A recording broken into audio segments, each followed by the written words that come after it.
Hi అండి. మీలో కాకరకాయ ఫ్రై అంటే ఎంతమందికి ఇష్టం? ఇష్టపడిన వాళ్ళు ఎవరు ఉండరు అనుకుంటున్నాను మ్యాక్సిమం.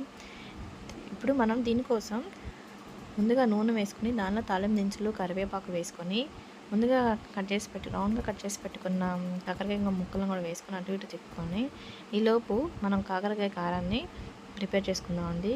దీనికోసం నేను 3 ఎండుమిరపకాయలు, కొంచెం జీలకర్ర, 6, 7 వెల్లుల్లి రెబ్బలు, కొంచెం ఉప్పు వేసుకొని మూత పెట్టుకొని దాన్ని గ్రైండ్ చేసేసుకోవాలండి.